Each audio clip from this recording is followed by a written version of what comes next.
right, so staying in the NFL, I know you might have heard this story out here. Falcons wide receiver Calvin Ridley, suspended for the 2022/2023 season.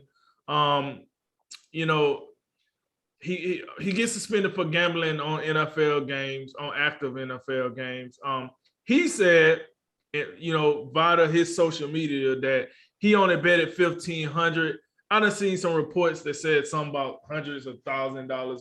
Who knows? Who know what to believe? But here's what we can believe, folks. He got suspended for a whole season for that. Now, listen, before I hand this over to my partner, I know Pete Rose somewhere saying, this is what happened when you bet on the game. You get suspended. Well, hey, Pete Rose, it's a little different situation. Little bit different. Your situation kept you out of the Hall of Fame. I don't know if Calvin Ridley is going to do that or not, but a little bit different. Also, Jay, this is the question I got for you. So, Calvin Ridley gets suspended a full season for, I'm going to say, a questionable amount of money he bet on NFL games, because I don't even know what the true amount, because I've heard different amounts get thrown out. But we see players that domestic violence, that get suspended for a number of games, get to come back. Within that season, I might add. Drugs is not that big of a deal anymore. I mean, if you're talking about PEDs, yes, we see players test positive for, different PEDs. They get to come back and play within the season. We see players, get DUIs. I'm not talking about Henry Ruggs, that's extreme level, but I'm talking about get DUIs, don't hurt nobody, but they do get pulled over for DUIs. They may or may not get suspended for a game or whatnot. Calvin Ridley got suspended the whole season for betting on a parlay. Am I bugging when I ask you this? But don't this seem a little unbalanced? Or what am I missing here? What do you think? Well, it is. And, just to give you another example of because the NFL and Roger Goodell are basically telling you what's important to them. It's the same way, like when people complain about the pay disparity between an athlete and a public servant, a police officer or a firefighter. It's really no different than that. Okay. And it's just about, what we value as a society. Like, and I can't be a hypocrite. Like, I love the game of football. I love the sports scene, and that's what I pay attention to. So I can't be, I'm not out here like, in the bleachers watching what the policemen do. We're not doing that. That's not what the eyes get to. So when you're talking about the seemingly unbalanced punishment between actual criminal activity and somebody betting on a game, which sports betting is like legal in 30 states. Yeah. Georgia may or may not, but like betting's like it's a common thing. I mean, right. So, but what the NFL is telling us, and it's really, I don't think it should be a surprise to us if we pay attention.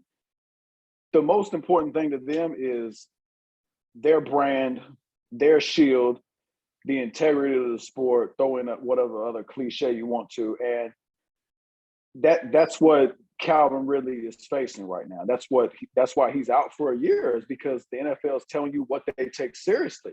Hey man, we're not going to tolerate, and I'm not sure that Calvin Ridley really impacted the integrity of the game. But like that type of, even the possibility of that happening, they're not going to allow. So I sympathize with the position of, hey man, you got dudes out here like engaging in criminal activity and domestic violence, drugs, and whatever else you want to throw in. DUIs is a big one. That's seemingly, I don't know that's what happens when you move a team to Las Vegas. Now you got dudes in here in the news like seemingly week after week.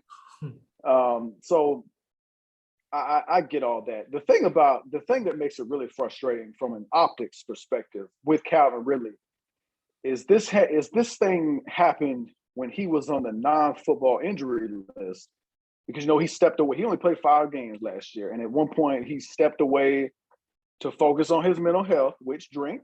We've talked about that a little bit here recently. That's kind of that's immunity almost. That's witness protection in some case. Like you pulled a mental health card, you pulled a stress card. All right, we'll see you when you get back. We're gonna leave you alone. So you pull that card, and then months later, we had this mess drop. You mental health, huh? You was good enough to bet on games though. Okay, all right. I mean, that make it a little murky. That's all. I think more than the fact that he bet on games, it's that he bet on games when he was supposed to be focusing on himself and drink. I think if you're focusing on yourself, trying to get into a better headspace, this probably not. If there's a guidebook for getting yourself together, I don't think the betting part. I don't think gambling's in there. I'm just saying, and not that I don't think if it's $1,500 drink, he ain't got no gambling problem. He just like, I mean, you do some FanDuel, I do some FanDuel. If it's not affecting your quality of life, you're fine. So, but it's the I really do think it's the optics point of view, and I think people that bring that up, just as I just did, I think it's perfectly within our right to. Like, I mean, if you on the flip side, hey, by the way, you was on mental health sabbatical or whatever, you was betting on games. If you had time to bet on games, could you have played? I don't know. I will. And to the actual football side of it, just briefly, if he indeed misses this upcoming season, the Falcons, I don't know what they're gonna do, because they got one wide receiver on the roster from last year. And look, when Calvin Ridley went out, Julio Jones is a distant memory now. You got Russell Gage out there leading the crew. I mean, they got Frank Darby. I didn't even do a Google search for him because I'm not even that interested. But he was a rookie from last year. They don't have nobody. So I guess free agency in the draft, and I guess maybe they'll split Kyle Pitts out wide. But hey, I'm gonna say this. If he out, good luck, Arthur, and good luck, Matt Ryan. It's gonna be a long season. Listen, it was gonna be a long season with them. So it's damn sure gonna be one without them. Like, let's keep it real. Like, it was gonna be a long season for the Falcons anyway. But to your point, man, listen, and the more I listen to your point, the more I'm like, yeah, man, you on point on this one, because it's no way when I hear some of the egregious activity in the NFL and dudes be gone for like a month, and then you come back, hey, first game in a month, he stepped on some lady cat and pissed on the porch, like something crazy, and he's gone a month, and then Calvin 1,500, he bet on a leg of a parlay, and he gets suspended for a whole season. You said this. I dabble in quite a few parlays myself. I find it quite interesting. It calls me to pay attention to stuff that I wouldn't naturally pay attention to. So I do. I mean, been playing fantasy football for a while. Like, now because the NFL is, partnering up with casinos and gambling now. Yeah. Now they're like, hey, listen, gotta stay squeaky clean on this one, boys. This is why we want to get into gambling in the first place. So, like you said, if your name even get brought up in betting, you're out of here for a year. And I just, I understand it. Put your foot down. I got it. But it's like, man, the Falcons, don't even got a chance now. I mean, I don't know how much a chance they had with them, but they definitely don't got a chance now over $1,500. And then to your point, listen, this is what they tell you in therapy, right? I might have or have not did a little therapy in my life, but they do tell you, right? They be like, hey, go out, do what makes you happy long as it's legal. Like you said, it's a little fuzzy of gambling truly legal in Georgia. Either way, maybe that made him feel better. Like, it might have made him feel better to say, let me put 1,500 on this quarterback, getting sacked. And then the quarterback got sacked. He's like, see, I do know the game. Oh, I feel great already. Or maybe the quarterback didn't get sacked and he's like, you know what? I need another money. I don't know. So it's like, it could have played a positive value is my point. because they do tell you that in therapy, like, do what make you happy. Maybe that makes him happy. Now, to the point of him having a problem, I don't think he got a problem. If $1,500 is all you talking about, the dude make millions of dollars.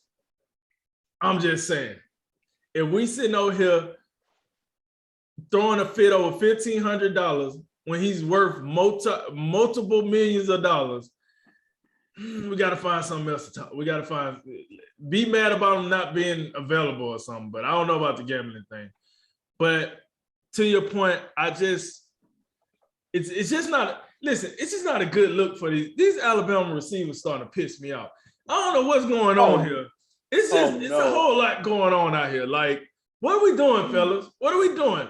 Can we instill some of that discipline you had when you played at the Capstone? Like, I don't know. Yeah. We making a little money for ourselves, and we really out here acting a fool with it. Like, we doing some stuff out here. Yeah. Let's reel it back in, boys, and remember our values and what got us here. And because I don't know what in the hell going on right now with y'all. But with all that said, man, listen, I just want to say, unfortunate for Calvin Ridley, but this is a warning shot for every other player in the NFL. This is a warning shot. They're letting you know now. You come around here playing around with this gambling stuff, we're going to nail you. That's what it is. I don't care how you feel about it, you're going to get nailed. Calvin Ridley is the one that he's what they call the example. And it is what it is. He got fired on his day off. If you seen Friday, you know what I mean. That's what happened with Calvin Ridley. He wasn't even with the team anyway. So he got fired on his day off for a whole season. But hopefully that all get cleared away. No more players get caught up in this. And it's a lesson to be learned in here. Like, they ain't, like you said, the NFL ain't playing around. So, hopefully Calvin really get his stuff together, and we'll see him in 2023, because he can't be, what they say, the earliest he can be reinstated is February something of 2023. Good offseason, Calvin. Good offseason.